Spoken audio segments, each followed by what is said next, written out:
चलिए तो आज संविधान के भाग 3 पढ़ाएंगे। तो संविधान के भाग 3 और अनुच्छेद 12 से 35 में इस मौलिक अधिकार के संबंध में व्याख्या है।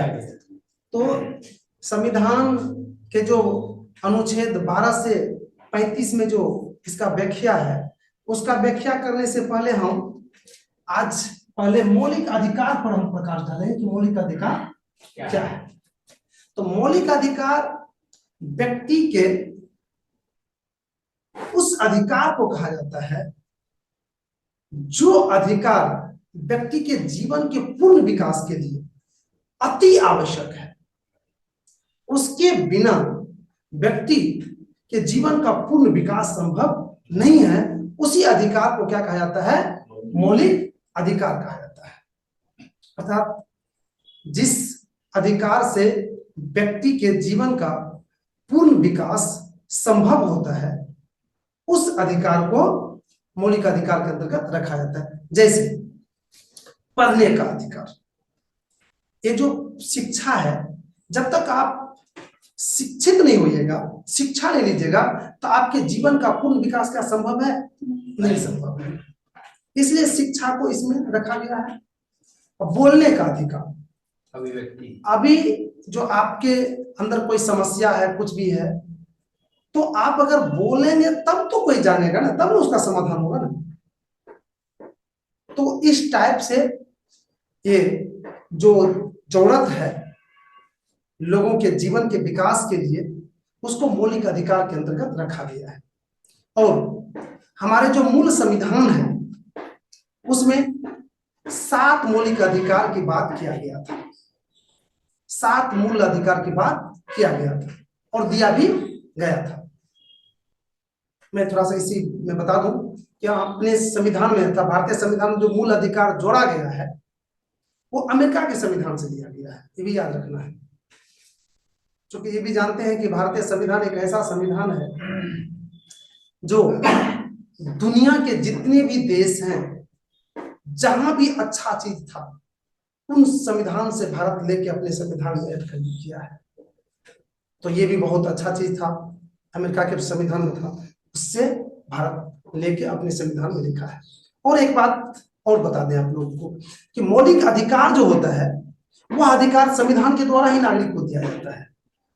जो नागरिक उस देश का रहते हैं, उसको उस देश की संविधान उसको ये अधिकार प्रदान करते हैं। तो शायद मौलिक अधिकार आपने समझ गए।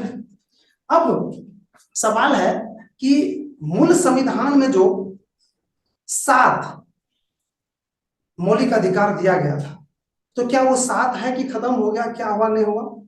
तो मैं बता दूं आपको कि मूल संविधान में जो दिया गया था 7, उसमें से कुछ संशोधन हुआ है। संविधान के 44वें संविधान संशोधन द्वारा एक संपत्ति का अधिकार था, संपत्ति को अर्जन करने के अधिकार था, उसको उसमें से हटा दिया गया। और पहले शिक्षा का अधिकार मौलिक अधिकार के अंतर्गत नहीं था, और फिर शिक्षा के अधिकार उसमें जोड़ दिया गया। तो अर्थात प्रेजेंट टाइम में, वर्तमान समय में भारत में जो मौलिक अधिकार है उसकी संख्या कितनी है? 6। और हम एक एक करके अभी बताएंगे भी कि 6 क्या है, कहां से आया है, नहीं आया है, एक एक करके। तो सबसे पहले एक थोड़ा सा और चर्चा कर दे हम। अभी भी हम ये भी बताए थे कि संविधान के भाग 3 में मौलिक मौलिक अधिकार से संबंधित बात की व्याख्या है, और जो अनुच्छेद 12 से 35 तक है। लेकिन आपको ये भी बता दें कि जो संविधान की जो अनुच्छेद 12 से 35 तक जो है, उसमें से 14 से 35 तक इसकी मौलिक अधिकार की बात है। अब 2 जो अनुच्छेद हो गया आपको, 12 और 13, इसमें मौलिक अधिकार से संबंधित आंशिक बातें हैं। जैसे कि मैं अनुच्छेद 12 की बात कर रहा हूँ। अनुच्छेद 12 में सिर्फ राज को परिभाषित किया गया है कि राज क्या है, राज किसको कहा जाता है। और 13 में किया गया है कि मौलिक अधिकार जो है उसको कैसे समाप्त जब होने लगेगा तो उसका संरक्षण कैसे किया जाएगा। संरक्षण से संबंधित बात किसमें है? 13 उसके बाद जो 14 से लेके 35 तक सारे व्याख्या है इसमें कि क्या है नहीं है, सारा चीज है।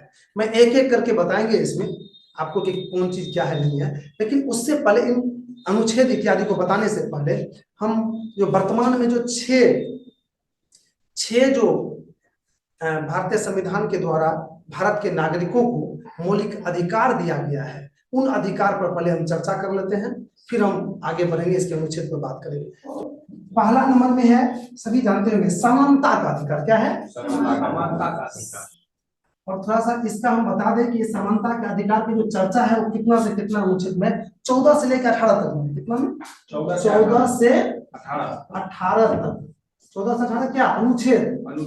अनुच्छेद 14 से 18 के में इसका चर्चा किया गया है। किसका? समानता का अधिकार। तो समानता का मतलब हो गया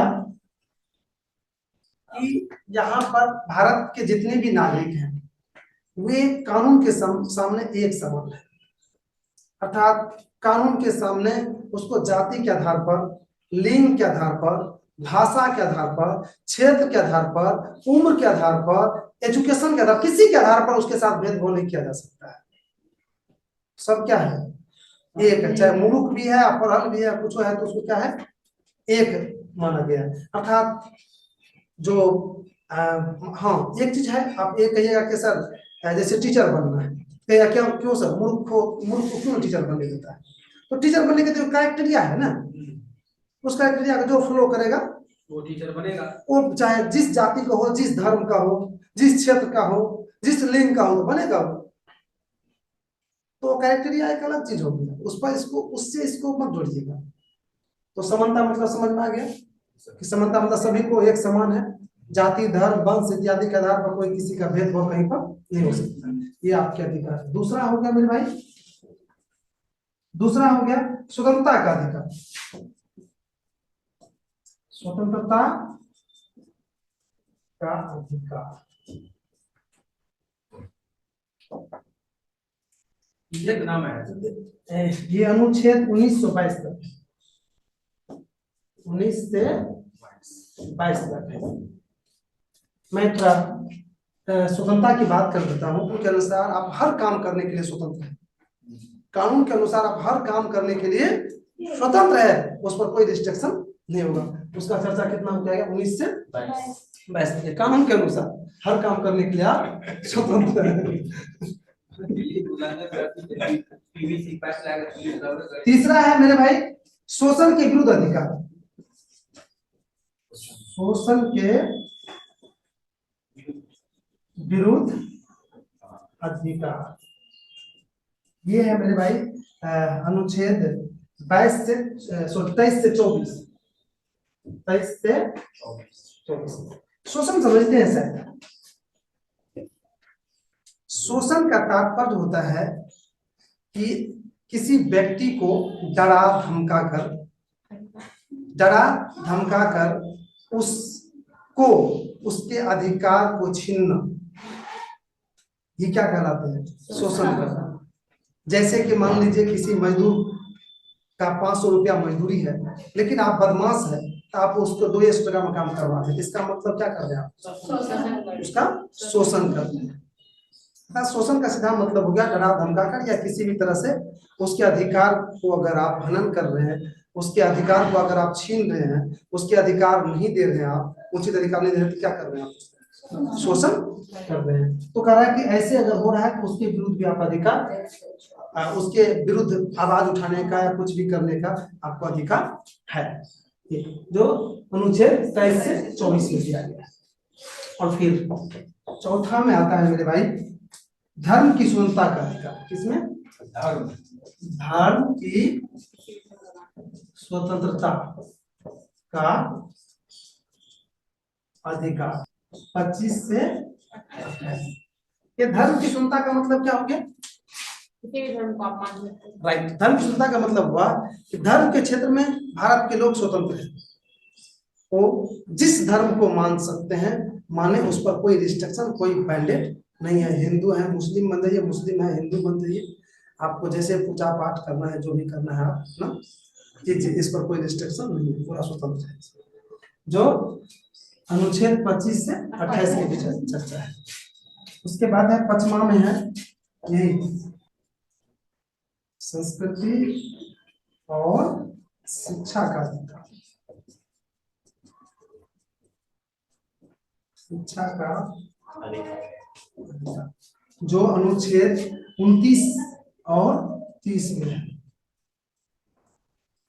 संस्कृति और शिक्षा का अधिकार होता है। संस्कृति का तात्पर्य होता है कि किसी भी क्षेत्र या समाज परिवार के जो पुरानी रीति रिवाज होते हैं वो क्या कहलाते हैं, उसकी संस्कृति। तो अपनी संस्कृति को आपको मानने का अधिकार है, इस पर कोई उंगली नहीं उठा सकता है, कोई रिस्ट्रिक्शन नहीं लगा सकता है। और शिक्षा मतलब पढ़ने का अधिकार है।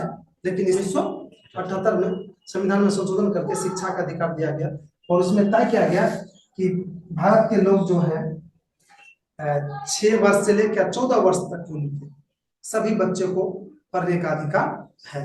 इसमें कोई रिस्ट्रिक्शन, माँ बाप भी उसमें रोक नहीं लगा सकते हैं। 6ठा नंबर है संवैधानिक उपचार का अधिकार।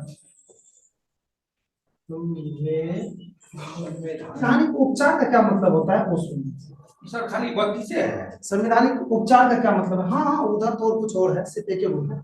अब देखिए संवैधानिक उपचार का क्या मतलब होता है। संवैधानिक उपचार का मतलब होता है कि संविधान के अनुसार जो अधिकार आपको दिया गया है और उसमें अगर कहीं आपको लगता है कि उसका उल्लंघन कोई कर रहा है या आपको नहीं मिल रहा है तो उसके लिए आप कोर्ट जा सकते हैं और कोर्ट जाकर आप कह सकते हैं कि हमको ये चीज नहीं मिल रहा, संविधान में तो ऐसा है, ये हमको नहीं मिल रहा है।